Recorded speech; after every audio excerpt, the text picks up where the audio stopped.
నిన్నటి రోజున మనము స్వామిరామ గారి బుక్‌లో 'హిమాలయాలలో క్రైస్తవ ఋషి' అనేది ఒక చాప్టర్ నేమో మనము అది చదువుకున్నాము. అందులో రామాగారు మనకి సాధు సుందర్ సింగ్ అని ఆయన జీసస్ క్రైస్ట్ గురించి బాగా తెలిసిన వ్యక్తి అని, ఆయన ప్రసంగాలు, ఆయన ఉపన్యాసాలు వినడానికి వేరే యూరప్ నుంచి విమానాలలో ప్రయాణం చేసి ఆయన ప్రసంగాన్ని వినడానికి వచ్చేవారు అని, ఆయన గురించి రామాగారు మనకి ఎక్స్‌ప్లెయిన్ చేశారు. ఆయన బౌద్ధ మతాన్ని, క్రైస్తవ మతాన్ని రెండింటి మధ్యలో ఉన్న తారతమ్యాలను చాలా చక్కగా విశదీకరించేవారని జెప్పేసి, రెండు మతాలలో ఉన్న సిమిలారిటీని చూపిచ్చేవాళ్ళనేది రామాగారు మనకి చెప్పారు. ఈ ఈ ఈ స్టోరీలో. ఆయన ఆహ్, చివరగా అంటే ఈ కథలో చివరగా రామాగారు ఆయన చెప్పినట్టుగా ఏం చెప్పారు అనంటే, ఆ సుందర సింగ్ అనే అతను, "నువ్వు మెలకువగా ఉన్నప్పుడు ప్రతి క్షణము" రామాగారు ఆయన్నడుగుతారు, "మీరెప్పుడైనా భగవంతుడిని చూసారా?" అని అడుగుతారు. అడిగితే ఆయన ఆ ప్రశ్నకి, "మీరు నన్ను అవమానిస్తున్నారు. నేనెప్పుడు ఆయనతో పాటే ఉంటాను" అనేది ఆయన సమాధానమిస్తారు.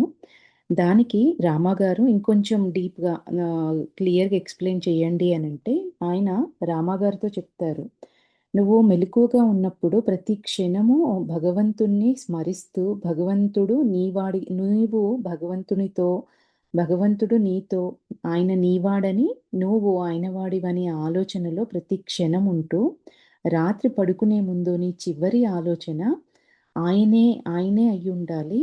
నువ్వు అన్‌కాన్షియస్‌లో ఉన్నప్పుడు ఆ భగవంతుడే నీతోటుంటాడు. అంటే నువ్వు ఆ క్షణంలో కాన్షియస్‌గా ఉండకుండా ఉన్నావు కాబట్టి, భగవంతుడు నీతో ఉంటాడు ఆ క్షణంలో. నువ్వు కాన్షియస్‌గా ఉన్నప్పుడు నువ్వు భగవంతుడితో ఉండు" అనేది రామాగారికి ఆయనిచ్చిన ఆహ్, ఇ భగవంతుడితో నిత్యం కలిసి ఉండడానికి ఇలా చెయ్యొచ్చు అనేది ఆయన చెప్తారు. రెండో స్టోరీలో రోమన్ క్యాథలిక్ క్రైస్తవ సాధునితో నా సమావేశం అనేది రెండో స్టోరీ చదువుకున్నాం మనము. ఆయన క్రైస్తవ సాధువు కానీ కాషాయ వస్త్రాలు ధరించేవాడని, మెడలో ఒక శిలువ ధరించేవాడని, అది రామాగారికి ఎంతో ఆశ్చర్యంగా ఉండేదని ఇందులో ఆయన గురించి మనకు రామాగారు ఎక్స్‌ప్లెయిన్ చేశారు. ఆయన ఆహ్, గట్టిగా క్రీస్తు హిమాలయాలలోనే ఉండేవారని గట్టిగా నమ్మేవారంట. ఆయన క్రీస్తుతో పాటు నేను నిత్యము ఆయనతో పాటే నడుస్తాను, ఆయనతో మాట్లాడుతూ ఉంటాను అని రామాగారితో చెప్తే, రామాగారు ఎలా ఆయనెప్పుడో శరీరాన్ని వదిలేశారు గదా! 2000 సంవత్సరాల క్రితమే. నువ్వెట్లా ఆయనతో ఉంటావు అనంటే, దానికి సమాధానంగా ఆయన కాన్షియస్ ఎప్పుడు ఉంటుంది, అంతటా ఉంటుంది. ఆ ఎనర్జీకి, ఆ శక్తికి నేను ఎటు అయినా ఆ శక్తిని, ఆ చైతన్యాన్ని ఎటు చూసినా చూడగలుగుతాను. ఆయనతో, ఆ శక్తితో నేను కనెక్ట్ అయ్యి ఉంటాను అనేది మనకి ఈ చాప్టర్‌లో రామాగారు ఎక్స్‌ప్లెయిన్ చేశారు. ఈరోజు హిమాలయాలలో క్రీస్తు అని ఇంకో చాప్టర్ ఫ్రెండ్స్. ఇందులో కూడా జీసస్ క్రైస్ట్ గురించే రామాగారు మనకి ఎక్స్‌ప్లెయిన్ చేస్తున్నారు. అంటే ఆ యేసుక్రీస్తు గురించి రామాగారు తెలుసుకున్న విషయాలని మనకి ఎక్స్‌ప్లెయిన్ చేస్తున్నారు. శంకరాచార్య పీఠాన్ని వదిలిపెట్టిన తర్వాత నేను మా గురువుగారి దగ్గరికి వెళ్ళి కొన్ని రోజులు గడిపాను. అక్కడ నుండి కాశ్మీరులో అతి ఎత్తులోనున్న పుణ్యస్థలమైన అమర్నాథ్‌కి తీర్థయాత్రకి వెళ్ళాలని నిశ్చయించుకున్నాను. అమర్నాథ్ సంవత్సరమంతా మంచుతో కప్పబడి ఉండే ఒక గుహ. చుక్క చుక్కగా నీరు గడ్డకట్టి అయిన మంచు కడ్డీ శివలింగాకారంలో కనిపిస్తుంది. అంటే ఒక్కో చుక్క నీరు గడ్డకట్టి మంచు కడ్డీలాగా శివలింగాకారంలో కనిపిస్తుంది. క్రైస్తవులకు శిలువ, యూదులకు స్టార్ ఆఫ్ డేవిడ్, హ హిందువులమైన మనకు శివలింగం పూజనీయమైనది. ఈ ప్రదేశంలో 2 తెల్ల పావురాల కథ చాలా ప్రసిద్ధి చెందింది. తీర్థయాత్ర రెండవ రోజు తెల్ల పావురాలు వస్తాయని చెప్తారు. ఈ ప్రయాణంలో నాకు బాగా చదువుకున్న ఒక కాశ్మీర్ పండితుడు మార్గదర్శకుడిగా వ్యవహరించారు. ధ్యానాన్ని అభ్యాసం చేస్తూ యేసుక్రీస్తు కాశ్మీరులో నివసిస్తూ ఉండేవారన్న అభిప్రాయాన్ని బలపరిచే యేసుక్రీస్తు కథను ఆయన నాకు చెప్పడం మొదలుపెట్టారు. హిమాలయాలలో 14,000 అడుగుల ఎత్తున ఒక మఠంలో భద్రపరచబడిన టిబెట్ భాషలో వ్రాసిన ఒక వ్రాత పుస్తకం గురించి ఆయన ఉదహరించాడు. అది మొదట ఒక రష్యన్ రచయిత ద్వారా భాషాంతరీకరణ తర్వాత ఇంగ్లీష్‌లోకి భాషాంతరీకరణ చేయబడి 'the unknown life of Jesus Christ' ప్రజలకు తెలియని యేసు ప్రభువు జీవితము అనే పేరుతో ముద్రించబడింది. హిమాలయాలలోని ఈ ప్రాంతంలో చాలామంది ఈ కథను నమ్ముతారు. దానిని ఒప్పుకోలేనని చెప్పగలిగే ధైర్యం ఎవ్వరికీ లేదు. క్రీస్తు ధ్యానాన్ని అభ్యసిస్తూ ఉండేవారన్న ప్రతీతితో అక్కడ దగ్గరలో ఒక పర్వతం ఉంది. ఈ కథనాన్ని బలపరచడానికి నా మార్గదర్శి 3 కారణాలు చెప్పారు. మొదటిది, క్రీస్తు ధరించిన వస్త్రం సాంప్రదాయకమైన కాశ్మీరు వస్త్రం. రెండవది, ఆయన జుట్టు ఉంచుకునే పద్ధతి కూడా కాశ్మీర్ పద్ధతి. మూడవది, ఆయన చేసిన అద్భుతాలు, ప్రసిద్ధి పొందిన యోగాద్భుతాలు. ఇక్కడ జీసస్ క్రైస్ట్ అక్కడే ఉండేవారని ఇప్పుడు రామాగారు అమర్నాథ్ తీర్థయాత్రకి వెళ్ళే దగ్గర ఒక గైడ్‌ని తీసుకున్నారు. ఆ గైడు జీసస్ క్రైస్ట్ అక్కడే ఉండేవారని, అక్కడ సాధన చేసేవారని గట్టిగా నమ్మేవారంట. ఆ కథని రామాగారికి చెప్పారు. దానికి ఆ కథని బలపరచడానికి ఒక 3 కారణాలు కూడా ఉన్నాయని చెప్పారట. అక్కడ జీసస్ క్రైస్టు సాధన చేసుకున్న ఒక కొండ ఉంది అని. దానికి నేను ఎగ్జాంపుల్‌గా ఆయన వేసుకునే బట్టలు అక్కడ కాశ్మీర్‌లో ఉండే ప్రజలు ఎట్లాంటి వస్త్రాలైతే ధరిస్తారో అట్లాంటి బట్టలే ఆయన వేసుకుంటారని, ఆ కాశ్మీర్‌లో ఉండే ప్రజలు వాళ్ళ జుట్టు, వాళ్ళ హెయిర్ స్టైల్ ఎట్లా ఉంటుందో అట్లాంటి పద్ధతిలోనే జీసస్ క్రైస్ట్ జుట్టు కూడా ఉండేదని.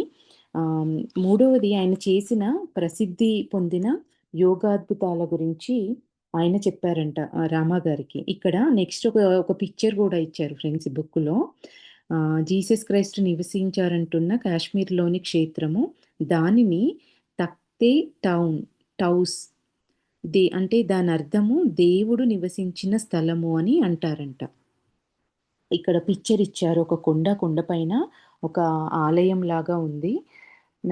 దీనికి కంటిన్యూయేషన్‌గా 13 ఏళ్ల వయసులో యేసుక్రీస్తు ఏసియా మైనర్‌ని వదిలిపెట్టాడని, 30 ఏళ్ల వయసు వచ్చే వరకు కాశ్మీరు లోయలలో నివసించాడని పండితుడు వాదించాడు. అతన్ని నమ్మాలో లేదో నాకు తెలీదు కానీ, ఈ ఆలోచనని ఖచ్చితంగా కొట్టి పారవేయదలుచుకోలేదు. క్రీస్తు మీద ఆయనకు అమితమైన ప్రేమ, ఆయనతో నేను వాదించదలుచుకోలేదు. క్రీస్తు మీదున్న ఆ ప్రేమ, ఆ నమ్మకం వల్ల రామాగారు ఆయన నమ్మకాన్ని కొట్టిపారేయడానికి ఇష్టపడలేదంట. మేము అమర్నాథ్‌కి వెళ్ళే త్రోవలో గుల్మార్గ్ అడవులలో 7 మైళ్ళ దూరంలో ఉన్న ఒక ఆశ్రమానికి ఆయన నన్ను తీసుకొని వెళ్ళాడు. విదేశీయులు ఇష్టపడి తరచుగా వెళ్ళే ప్రదేశాలలో గుల్మార్గ్ ఒకటి. కాశ్మీరు శైవ మతంలో పండితుడైన ఒక స్వామి అక్కడ నివసిస్తూ ఎక్కువ కాలం ధ్యానంలో గడిపేవాడు. ఇంకా భాషాంతరం వివరించని చాలా పవిత్ర గ్రంథాలు, స్క్రిప్చర్స్ కాశ్మీరు శైవ మతంలో ఇంకా ఉన్నాయి. అంటే ట్రాన్స్‌లేట్ చేయడానికి చెయ్యనివి ఎన్నో పవిత్రమైన గ్రంథాలు ఆ కాశ్మీరు శైవ మతంలో ఇంకా ఉన్నాయంట. ఈ గొప్ప గ్రంథాల్లో తెలియబడకుండా ఎంతో ఉండిపోయిందంటే, ఈ గొప్ప గ్రంథాలలో తెలియబడకుండా ఎంత ఉండిపోయిందంటే, ఆ మార్గంలో ఉండి అప్పటికే దాని గురించి కొంచెం అర్థం చేసుకున్న అదృష్టవంతులకు మాత్రమే అవి అర్థమవుతాయి. అంటే ఇంకా ట్రాన్స్‌లేట్ చేయడానికి వీలు లేకుండా ఉన్న గ్రంథాలు ఎన్నో ఉన్నాయి. అందులో ఎంతో విజ్డమ్, ఎంతో జ్ఞానం అనేది అందులో ఉంది అంటున్నారు. ఎంతో అర్హులైన, ప్రవీణులైన అధ్యాపకులు లేకుండా ఈ గ్రంథాలను ఎప్పటికీ అర్థం చేసుకోలేరు. ఈ తత్వజ్ఞానం ఆత్మ, మనసు, శరీరము మరియు సంపూర్ణ జగత్తులోని అన్ని దశల వాస్తవతలను స్పందన అనే సూత్రానికి ప్రత్యక్ష సాక్షిగా చూస్తుంది. సంపూర్ణ జగత్తులోని అన్ని దశల వాస్తవతలను స్పందన అనే సూత్రానికి ప్రత్యక్ష సాక్షిగా చూస్తుంది. ఈ తత్వజ్ఞానం అనేది ఆత్మ, మనసు, శరీరము. అంటే ఈ ఈ ఇది మన ఆత్మ, మనసు, శరీరము మరియు సంపూర్ణ జగత్తులోని మన స్పందన, మన ఎక్స్‌పీరియన్స్ ద్వారా వీటిని అనుభవించడం ప్రత్యక్ష సాక్షిగా చూస్తుంది. ఈ జ్ఞానం అనేది మనం అర్థం చేసుకుంటూ, మన ఎక్స్‌పీరియన్స్ ద్వారా అర్థం చేసుకోవడానికి ఇది ప్రత్యక్ష సాక్షిగా ఉంటుంది అనేది నాకు అర్థమవుతుంది ఫ్రెండ్స్ ఇది. ఇలా ఈ గ్రంథాల యొక్క ఇతివృత్తం శక్తిపాత అంటే గురుకృప ద్వారా ఉన్నత చైతన్యంను ప్రసరింపచేయడం. శక్తిపాతం అంటే గురుకృప ద్వారా ఉన్నత చైతన్యాన్ని ప్రసరింపచేయడం అనేది మనకిక్కడ ఇచ్చారు. మరియు మానవులలో మరిచిపోయినట్టి నిద్రాణమైనట్టి శక్తిని మేలుకొల్పడం. ఈ గ్రంథం యొక్క ఇక్కడున్న గ్రంథాల యొక్క ఇతివృత్తం ఏంటి అంటే శక్తిపాతమంట. అంటే గురుకృప ద్వారా ఉన్నత చైతన్యాన్ని మన వ్యక్తిలోకి ప్రసరింపచేయడము. మానవులలో మర్చిపోయినట్టి నిద్రాణమైనట్టి శక్తిని మేల్కొల్పడం. ఈ శక్తిపాతం ద్వారా మన లోపలున్న నిద్రాణమైనటువంటి శక్తిని మేల్కొల్పటము ఈ గ్రంథాల యొక్క ఇతివృత్తం అంటున్నారు. ఎల్లప్పుడూ సంచరించే ఒక ప్రవీణుని గురించి ఈ స్వాముల వారు నాకు చెప్పారు. ఆయన ప్రతి వేసవి కాలంలో అమర్నాథ్ గుహ పుణ్యస్థలాన్ని దర్శించేవాడని, కానీ ఆయన స్థిర నివాసం ఏదో ఎవరికీ తెలియదని ఆ స్వామి చెప్పారు. ఎల్లప్పుడూ సంచరించే ఒక ప్రవీణుని గురించి ఈ స్వాముల వారు రామాగారికి చెప్పారంట. ఆయన స్థిర నివాసి ఏదో ఎవరికీ తెలియదు. ప్రతి వేసవి కాలంలో అమర్నాథ్ గుహ పుణ్యస్థలాన్ని దర్శించేవారంట. లడఖ్ నుంచి వస్తున్న వారు కొండ మార్గంలో ఒంటరిగా పయనిస్తున్న ఆయనను తరచూ చూసేవారు. నా ఆసక్తి అమర్నాథ్ గుహ సందర్శించడం మాత్రమే కాదు, హిమాలయాలలో తిరుగాడే ఈ నిష్ణాతుని కలుసుకోవడం కూడా. అంటే అమర్నాథ్ గుహను చూడ్డానికి ఈ వ్యక్తిని కలుసుకోవడం కూడా రామాగారి ప్రయాణంలో ఒక ముఖ్యమైన విషయం.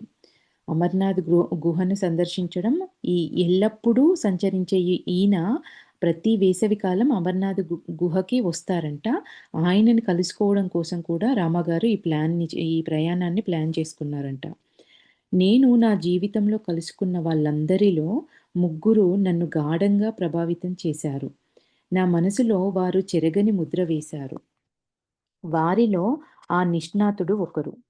ఈ పుణ్యస్థలానికి కేవలం 50 గజాల దూరంలో ఆయనతో నేను 7 రోజులు గడిపాను. ఆయనని కలిసి ఆయనతో 7 రోజులు గడిపారంట రామగారు. ఆయన ప్రతి సంవత్సరం ఈ పుణ్యస్థలాన్ని దర్శించేవారు. ఆయన అందమైన 20 ఏళ్ల యువకుడు. అతని బుగ్గలు చూడముచ్చటగా ఉండేవి. ఆయన ఒక బ్రహ్మచారి. ఆయన చిన్న అంగవస్త్రం ధరించేవాడు. నాదంటూ ఆయన దగ్గర ఏమీ ఉండేవి కావు. ఎత్తైన ప్రదేశాలకు ఆయన ఎంత అలవాటు పడ్డారంటే యోగాభ్యాసాల సహాయంతో ఒట్టి కాళ్ళతో ప్రయాణం చేయగలిగి 10-12 వేల అడుగుల ఎత్తులో నివసించగలిగేవారు. చలి ఆయనను చలింపచేయదు. ఆయనతో ఉండడం నాకొక జ్ఞానోదయ అనుభవం. ఆయన యోగజ్ఞానం యొక్క నిర్మలత్వంతో నిండిన సంపూర్ణుడు. ప్రజలు ఈ చిన్న పారంగతుడిని బాలభగవంతుడు అని పిలిచేవారు. కానీ ఆయన అలాంటి పొగడ్తలకు ఎప్పుడూ దూరంగా ఉంటూ హిమాలయ పర్వతాలలో తరచూ ప్రయాణిస్తూ ఉండేవారు. ఆయనకు అప్పటికే మా గురువుగారు తెలుసు. మా గుహ మఠంలో నివసించారు.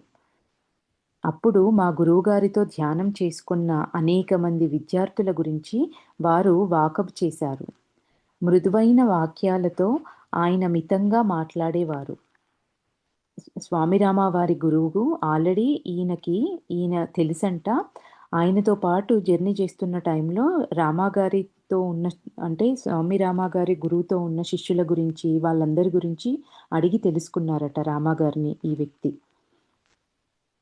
ఆయన మితంగా మాట్లాడేవారు. కానీ నా గైడు వంగి ఆయన పాదాలను స్పృశించడం, భావగర్భితమైన భక్తితో చుట్టూ పరిగెత్తడం మొదలుపెట్టినప్పుడు ఆయనకు సంతోషంగా లేదని నేను గ్రహించగలిగాను. ఈ మహోన్నత ప్రావీణ్యుడు నాకు ఆదర్శప్రాయుడయ్యాడు. 8, 10 గంటల వరకు కనురెప్పలార్పకుండా నిశ్చలంగా కూర్చోగలిగే మనిషిని ఇంతకు ముందెన్నడూ నేను చూడలేదు. కానీ ఈ ప్రావీణ్యుడు చాలా అసాధారణ వ్యక్తి. అతను ధ్యానం చేస్తున్నప్పుడు 2.5 అడుగుల పైకి లేచి గాలిలో ఉండేవారు. మేము దీన్ని దారంతో కొలిచి తర్వాత దానిని అడుగు దాని అడుగు దాని అడుగు దానిని అడుగుబద్దతో కొలిచాము. అంటే ఆయన ధ్యానంలో దీన్ని లెవిటేషన్ అంటారు ఫ్రెండ్స్. ము ధ్యానంలో 2.5 అడుగులు పైకి లేచేవారంట సశరీరంగా. అప్పుడు దారంతో ఆయన లేచి ఆయన శరీరము భూమి నుంచి ఎంత పైకి లేచింది అనడానికి కొలవడానికి రామాగారు ఒక దారం సహాయంతో తర్వాత అడుగుబద్దతో కొలిచాము అంటున్నారు. ముందే చెప్పినప్పటికీ ఒక విషయం నేను స్పష్టం చేయదలుచుకున్నాను. గాలిలోకి తేలడం అనేది ఆధ్యాత్మిక అభ్యాసం అని నేను భావించను. అది బంధాల సాధన ప్రయోగంతో, ప్రాణాయామంతో పరిణితి చెందిన అభ్యాసం. వస్తువు పరిమాణం, వస్తువు గురుత్వాకర్షణ కేంద్రం వైపుకు, బరువుకి మధ్యనున్న మొగ్గ బలానికి సంబంధం తెలిసిన వస్తువు పరిమాణం, వస్తువు గురుత్వాకర్షణ కేంద్రం వైపుకు, బరువుకి మధ్యనున్న మొగ్గే బలానికి సంబంధం తెలిసిన వానికి గాలిలో తేలడం సాధ్యమేనని, కానీ ఇది ఎంతో కాలం అభ్యాసం తర్వాతనే సాధ్యమని అర్థమవుతుంది. కానీ నేను అన్వేషిస్తున్నది ఇది కాదు. ఇది కూడా ఒక సిద్ధి. లెవిటేషన్ అనేది కూడా ఒక సిద్ధి. దానికి రామగారు ఏమంటున్నారంటే, నేను దీని గురించి అన్వేషించట్లేదు. ఈ ప్రావీణ్యుడినితో నేను ప్రత్యక్షంగా అనుభవం పొందాలనుకుంటున్నాను. జ్ఞానోదయంలో అత్యున్నత దశ గురించి ఆయన్ని నేను ఒక ప్రశ్న అడిగాను.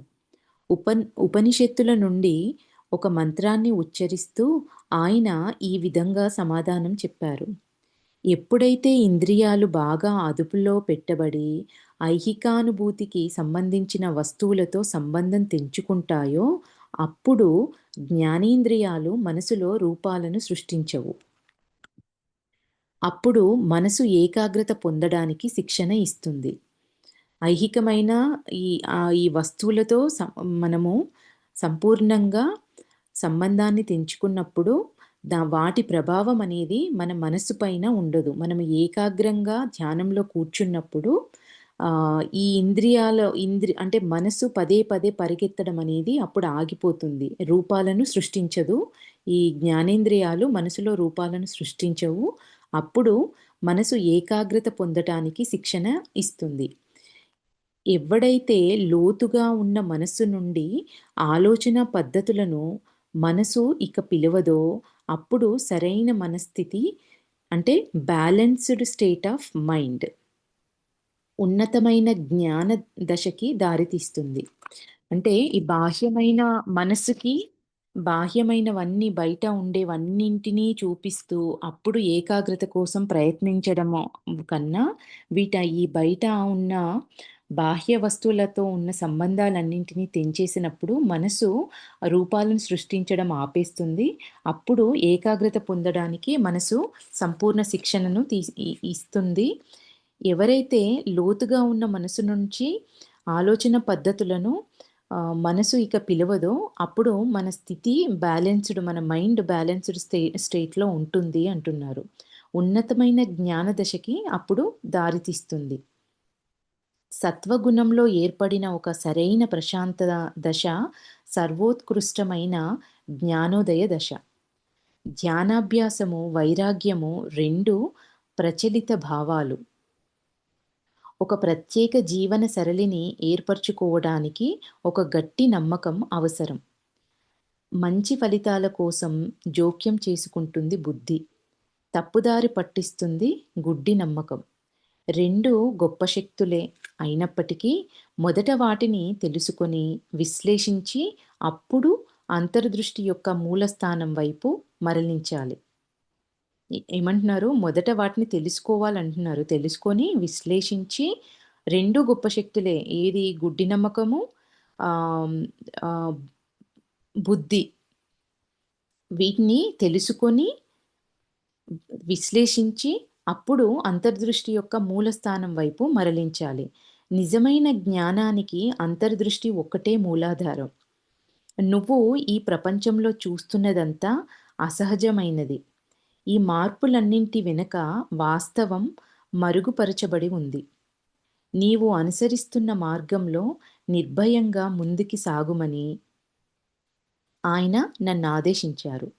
7 రోజుల సత్సాంగత్యం తర్వాత నేను, నా గైడు ఈ గొప్ప ఋషిని వదిలి వచ్చాము. నేను శ్రీనగర్‌కి తిరిగి వచ్చిన తర్వాత శరదృతువుని ఆనందించడానికి హిమాలయాలలో ఉన్న నివాసానికి వెళ్ళాను. నెక్స్ట్ చాప్టరు క్రీస్తు యొక్క స్వప్నం. 1947లో భారతదేశానికి స్వాతంత్రం ప్రకటించిన తరువాత నేను టిబెట్ నుంచి వెనక్కి తిరిగి వస్తూ కొంతమంది ముఖ్యమైన బౌద్ధమత యోగులను దర్శిస్తూ సిక్కింలో కొంతకాలం ఉన్నాను. తరువాత అస్సాంలో ఉన్న షిల్లాంగ్ షిల్లాంగ్‌కి వెళ్ళాను. భారతదేశంలోని క్రైస్తవ మతానికి ఒక కంచుకోట లాంటిది. ఈ షిల్లాంగ్ అనే ప్లేసు భారతదేశంలోని క్రైస్తవ మతానికి ఒక కంచుకోట లాంటిది. అక్కడ ఒక గరవాలి సాధువుని నేను కలుసుకున్నాను. ఆయన క్రైస్తవ మతంపై గాఢమైన విశ్వాసం కలవాడు. ప్రాపంచిక వస్తువుల ప్రాబల్యానికి అందలేని దూరంలో ఈ ప్రేమింపదగిన వృద్ధుడు ఉన్నాడు. పతంజలి యొక్క యోగ సిద్ధాంతాలతో పోలుస్తూ ఆయన నాకు Sermon on the Mount, Book of Revelation బోధించారు. ఆయన చాలా భాషలు మాట్లాడేవారు. నాగా, గైరో కొండలలో ప్రొటెస్టెంట్స్, కేథలిక్ తెగలు 2 నివసిస్తున్న అడవి గృహాలకు నన్ను తీసుకువెళ్లారు. ఈ 2 సాధువు ఈ ఈ సాధు ఈ సాధువు 2 వర్గాల మధ్య సామరస్యపరిచే వ్యక్తిగా వ్యవహరిస్తూ క్రైస్తవ మతాన్ని సిద్ధాంతపరంగా కాక ఎల్లప్పుడూ అభ్యాస సిద్ధమైన క్రైస్తవ మతంగా బోధించేవారు. ఈ ఈ క్రైస్తవ మతంలో కూడా ప్రొటెస్టెంట్స్, కేథలిక్ అనే 2 తెగలు, ఆ 2 తెగల మధ్యలో ఈ సాధువు ఈ 2 వర్గాల మధ్య సామరస్యాన్ని పరచడానికి ఎప్పుడూ ప్రయత్నించేవారంట. క్రైస్తవ మతాన్ని సిద్ధాంతపరంగా కాక, అంటే థియరిటికల్‌గానే కాక అభ్యాస సిద్ధంగా, అంటే ఆ మతంలో అందులో ఉన్న జ్ఞానాన్ని ప్రాక్టికల్‌గా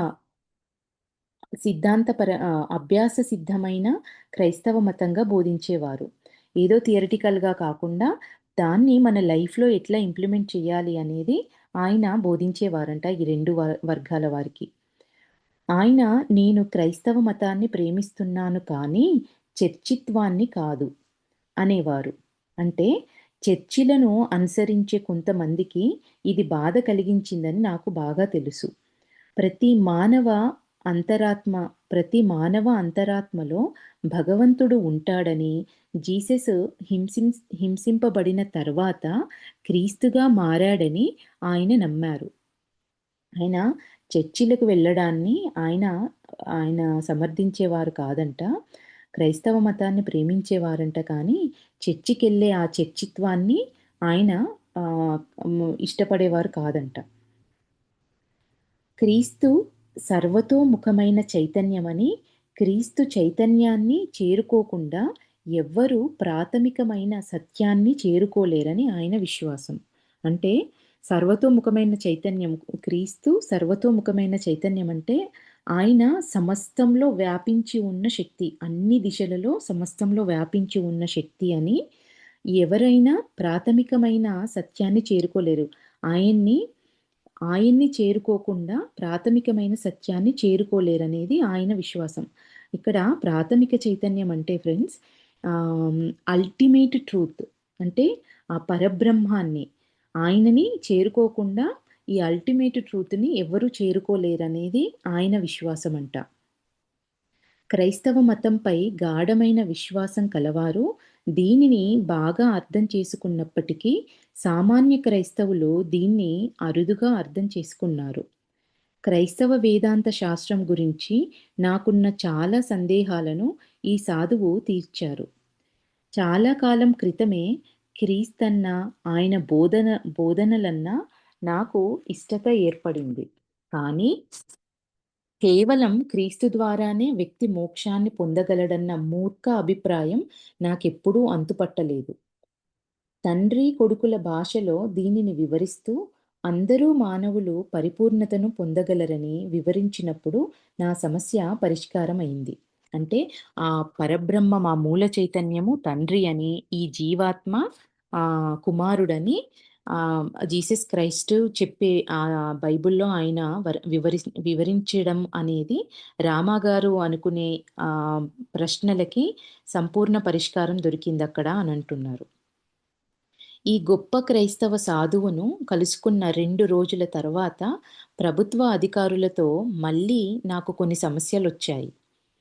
నగరంలో మున్సిపల్ ఎన్నికల సంరభంలో చాలా రాజకీయ పార్టీలు ప్రచారం మొదలుపెట్టాయి. నా అభిప్రాయాన్ని కొంతమంది కోరగా, అధికార పార్టీ అవినీతితో ఉందని వాళ్ళు భావిస్తే వాళ్ళకి ఓటు వెయ్యకూడదని నన్నడిగిన వాళ్ళకి చెప్పాను. నగరంలో నేను అపరిచితుడను. ఆ నగరంలో రామాగారు అపరిచితులు. మనకి ఇండిపెండెన్స్ వచ్చిన తర్వాత ఫస్ట్ ఎలక్షన్స్ జరుగుతున్నాయి. కొంతమంది రామాగారిని అడిగితే, రామాగారు అధికారంలో ఆల్రెడీ ఉన్న పార్టీ అవినీతితో ఉంది అని మీకనిపిస్తే, వాళ్ళకి ఓటు వెయ్యొద్దు అని చెప్పారంట రామాగారు. దానికి పోలీసులు రామాగారిని అరెస్ట్ చేశారంట. పోలీసులు నన్ను అరెస్ట్ చేశారు. నాకు ఎటువంటి రాజకీయ ఉద్దేశాలు లేకపోయినా నూతన భారతీయ ప్రభుత్వానికి మద్దతు ఇవ్వలేదన్న నేరాన్ని నాపై వాళ్ళు మోపారు. అప్పుడు భారతదేశంలో ప్రజాప్రభుత్వం ఇంకా క్రొత్త. ప్రజాప్రభుత్వాన్ని నడపడంలోనూ, అటువంటి దేశంలో నివసించడంలోనూ ప్రజలు, అధికారులు నేర్చుకోవాల్సింది ఇంకా ఎంతో ఉంది. అంటే అప్పుడే బేబీ స్టెప్స్ వేస్తున్నారు. మన ఫ్రీడమ్ మాట్లాడే స్వేచ్ఛ గానీ, వాటి గురించి ప్రభుత్వాలకి గానీ, ప్రజలకి గానీ ఇంకా పూర్తిగా ఇంకా నేర్చుకునే స్థితిలో ఉన్నారు అంటున్నారు. ఆ టైంలోనే రామాగారిచ్చిన ఈ స్టేట్మెంట్ వల్ల దాన్ని సరిగ్గా అర్థం చేసుకోలేక రామాగారిని పోలీసులు అరెస్ట్ చేశారంట. ఎవరినీ బాధ పెట్టకుండా ఉండటానికి ప్రయత్నిస్తూ ఎంతో కాలాన్ని గడిపిన నేను ఈ విధంగా ఎందుకు బాధపడాలి అని నేను ఆశ్చర్యపడ్డాను. సహాయం కోసం నేను భగవంతుణ్ణి ప్రార్థించాను. ఆ రాత్రి నేను నిద్రపోతున్నప్పుడు యేసుక్రీస్తు యొక్క దృశ్యం ప్రస్ఫుటంగా కనిపించింది. ఆయన ఓదార్పుగా భుజం పట్టుకొని, విచారించకు, నీకేమీ చెడు జరగదు అని అంటూ నన్ను దీవించారు. మరుసటి రోజు కోర్టులో నన్ను ఒక క్రైస్తవ జడ్జి వద్ద హాజరుపరిచారు. నా కురుచగడ్డము, కర్ర చెప్పులు, పొడవైన దండము, వస్త్రము వల్ల సామాన్యంగా అందరూ నన్ను క్రైస్తవుడనుకునేవారు. జడ్జి నా వైపు చూసి, "నువ్వు క్రైస్తవుడివా?" అని అడిగారు. "జన్మతః కాదు" అని సమాధానం ఇచ్చాను నేను.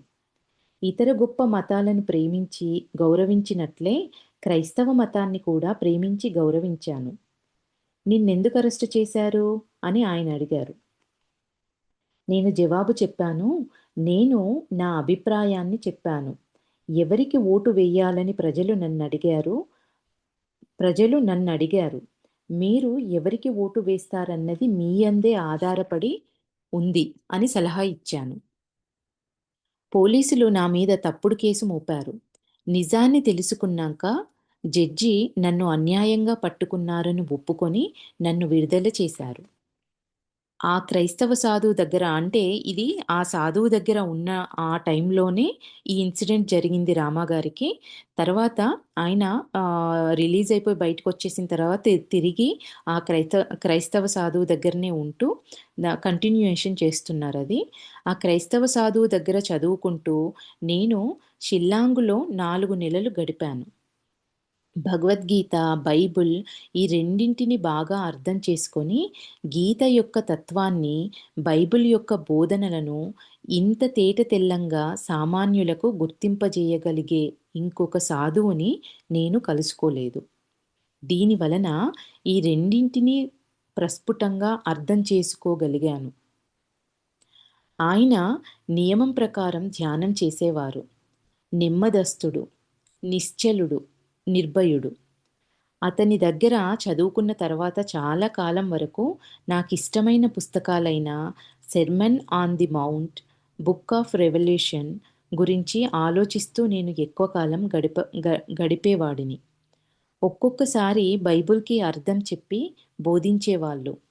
అందులోని జ్ఞానాన్ని మరుగుపరిచి తారుమారు చేసినప్పటికీ, బైబిల్ ఎంతో ప్రపంచ జ్ఞానం ఉందని నా గట్టి నమ్మకం. అంటే ఇక్కడ రామాగారు కూడా మెన్షన్ చేస్తున్నారు. ఎంతోమంది చెప్పారు ఇదే విషయాన్ని.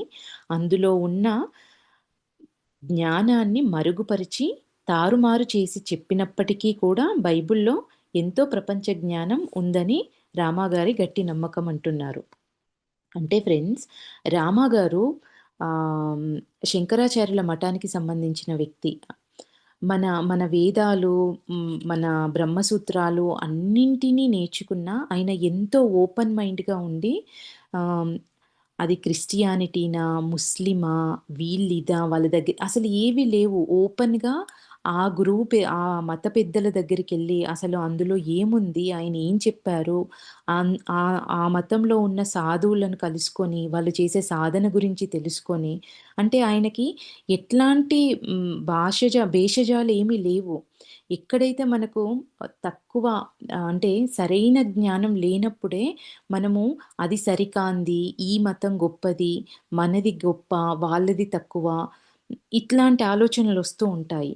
ఒక స్థాయికి రీచ్ అయిన గురువులు ఎవ్వరైనా అంతటా ఉన్న ఆ చైతన్యాన్ని, ఆ శక్తిని, ఆ జ్ఞానాన్ని తీసుకోవడానికి రెడీగా ఉంటారు. పత్రిజీ చెప్తారు అందుకే ఎప్పుడైనా ఏమంటారు తేనెటీగలు తేనెని ఎట్లా అయితే గ్రహిస్తాయో, మనము అందరి దగ్గరున్న జ్ఞానాన్ని, మంచి విషయాలని సేకరించాలి అని. రామాగారు కూడా అదే చేస్తున్నారు. ప్రతి గురువు దగ్గరికెళ్లారు. ప్రతి మతంలో ఉన్న వాళ్ళ యొక్క మతంలో ఉన్న గొప్ప విషయాలను, జ్ఞానాన్ని తెలుసుకుంటున్నారు. ఇక్కడ ది స్టోరీ కంటిన్యూయేషన్‌లో ప్రపంచంలోని అన్ని గొప్ప మతాలను ఒకదానిని మరియొక దానితో పోల్చి చూసిన తర్వాత అన్ని మతాల యొక్క ప్రధాన సత్యాలు ఒకటేనని, అభిన్నమైనవని నేను తెలుసుకున్నాను. ఒకవేళ ఇది నిజమైతే అప్పుడు ఈ ద్వేషము, అసూయ, నిబంధన అంతా ఎందుకు? నిజానికి సర్వజన సమ్మతము. అతి ప్రాచీనమైనట్టి వైదిక మతాన్ని పోగొట్టుకున్నాము. అంటే మన అతి ప్రాచీనమైన వైదిక మతం అంటే అదేం చెప్తుంది అంటే సర్వజనులు అందరిని అందరి సమ్మతం. అంటే ఎవరు ఆ జ్ఞానాన్ని విన్నా కూడా అందులో ఎట్లాంటి సరికాంది అనేది లేదు. అట్లాంటి వైదిక మతాన్ని మనం పోగొట్టుకున్నాము. భారతదేశము మత గురువుల విజ్ఞానం వేద ఋషుల సందేశాన్ని ఇవ్వలేకపోతుందని నేను గ్రహించగలగడానికి దారి తీసింది. ఇక్కడ మత గురువులు అంటున్నారు. అంటే మన బేసొచ్చేసి సర్వ సర్వ మతాల, సర్వజనుల సమ్మతమైన అతి ప్రాచీనమైన వైదిక వేదాంత మతం ఈ మనది. దాన్ని పోగొట్టుకొని భారతదేశపు మత గురువుల విజ్ఞానం వేద ఋషుల సందేశాన్ని ఇవ్వలేకపోతుంది. నేను గ్రహిం ఇవ్వలేకపోతుందని నేను గలగడానికి దారితీసింది అంటున్నారు. అయినప్పటికీ ఈ మతాచార్యులు వేదాలని తెలిసిన వాళ్ళమని వాళ్ళకి వాళ్ళే చెప్పుకుంటారు. భగవద్గీతపై అంటే వాళ్ళు సరైన జ్ఞానాన్ని తీసుకోకపోవడం వల్ల వాళ్ళు అందివ్వడం అనేది సరైన జ్ఞానాన్ని అందివ్వలేకపోయారు. పైగా మేము అన్ని మతాలను, అన్ని వేదాలను చక్కగా అన్నీ గ్రహించగలిగాము అని చెప్తుంటారు పైకి అంటున్నారు. ఇక్కడ ఆహ్, అయినప్పటికీ కూడా ఈ మతాచార్యులు వేదాలను తెలిసిన వాళ్ళమని వాళ్ళకి వాళ్ళే చెప్పుకుంటారు. భగవద్గీతపై తన వ్యాఖ్యానంలో శంకరాచార్యుల వారు భగవద్గీతను భాషాంతరీకరణ చేయబడిన వేదాలని శ్రీకృష్ణ భగవానుడు కేవలం సవివరంగా తెలియజేసిన వాడు మాత్రమేనని స్పష్టంగా వివరించారు.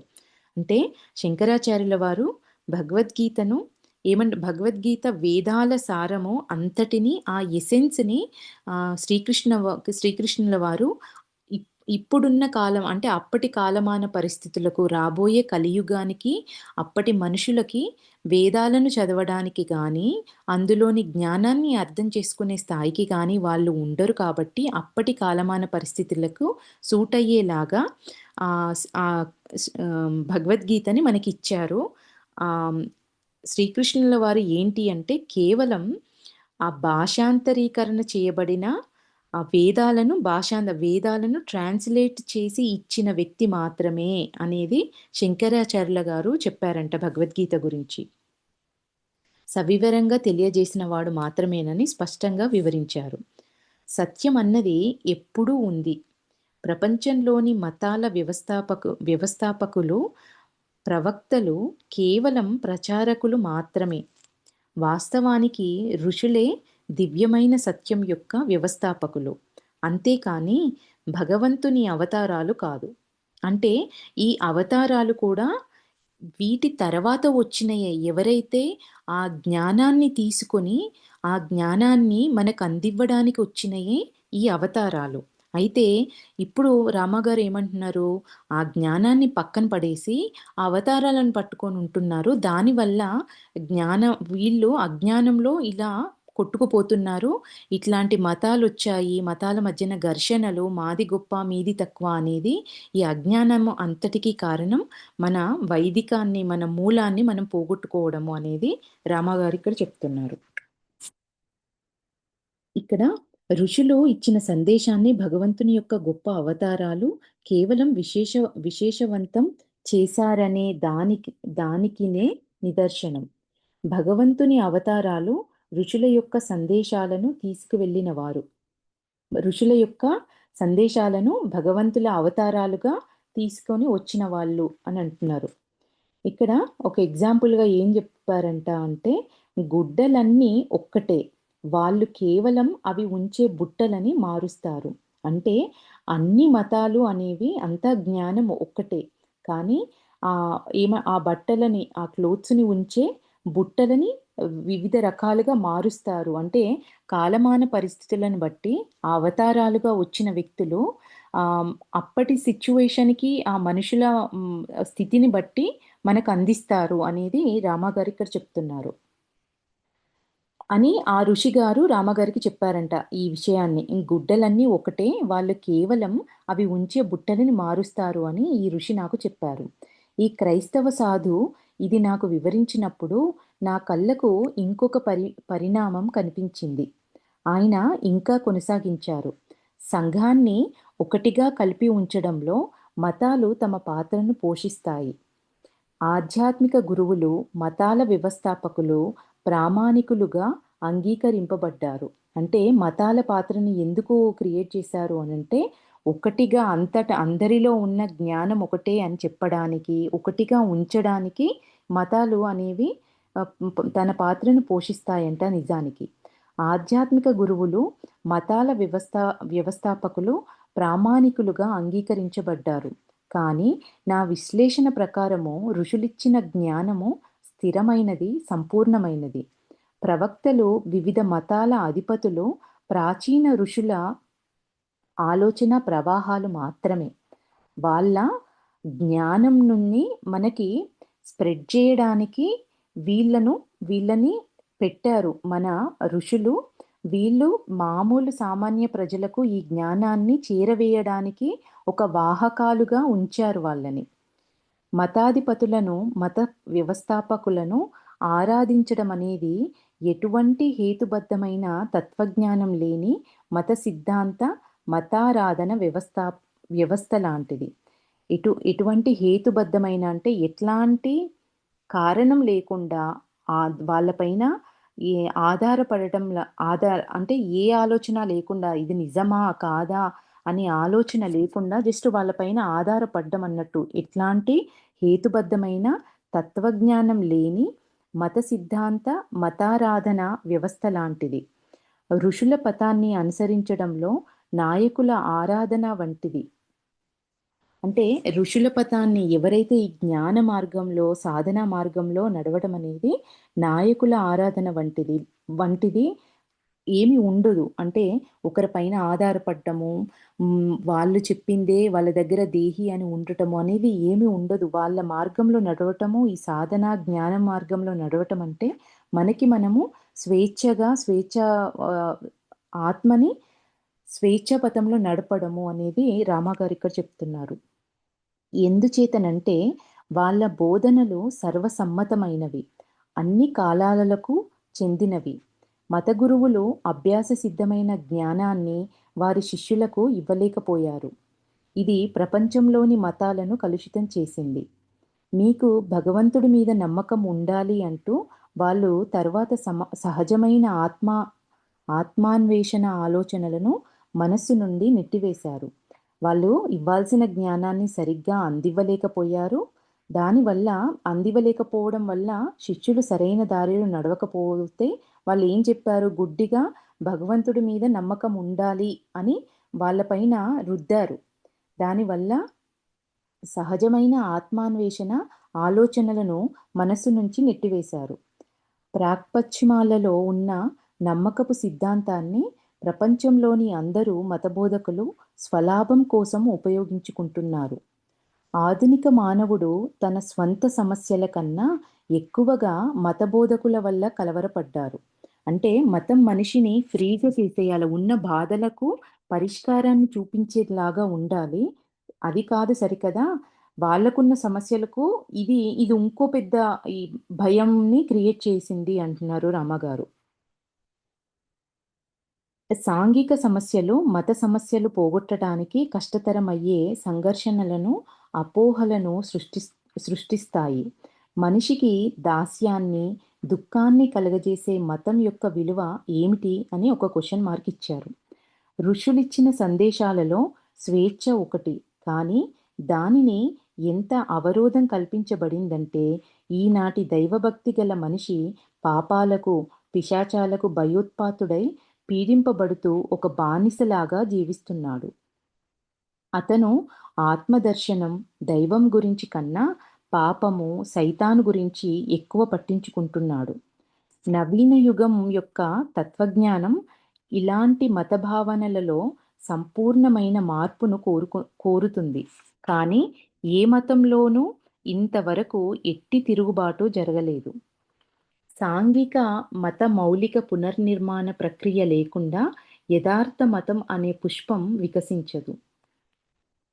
మత వ్యవహారాలను మెరుగుపరచడానికి ఆమూల పరివర్తనం చేసే సంస్కరణలు, మౌలిక పునర్నిర్మాణ ప్రక్రియలు మానవ వికాసానికి చిహ్నాలు. అంటే ఇక్కడ బేసిక్‌గా ఈ సాంఘిక మత మౌలిక నిర్మాణ ప్రక్రియలు అనేవి ఇందులో పూర్తిగా మార్పు రానంత వరకు ఈ మత వ్యవహారాలను మెరుగుపరచడానికి ఆమూల పరివర్తనం చేసే సంస్కరణలు, మౌలిక పునర్నిర్మాణ ప్రక్రియలు మానవ వికాసానికి చిహ్నాలు. ఇవి ఈ చేంజ్ అయినప్పుడే ఈ ప్రొసీజర్‌ని మార్చినప్పుడే మనిషి వికాసం, మానవ వికాసానికి ఇవి మార్పు అనేది జరిగినప్పుడే మనిషి వికాసం అనేది జరుగుతుంది అంటున్నారు. హృదయ పరివర్తన, దైనందిన జీవితంలో అహింసను ఆచరించడం ఈ సంస్కరణ తేవడానికి వీలు కలిగిస్తుంది. మార్పు తెచ్చే శక్తి ఒక్క ప్రేమకే ఉంది.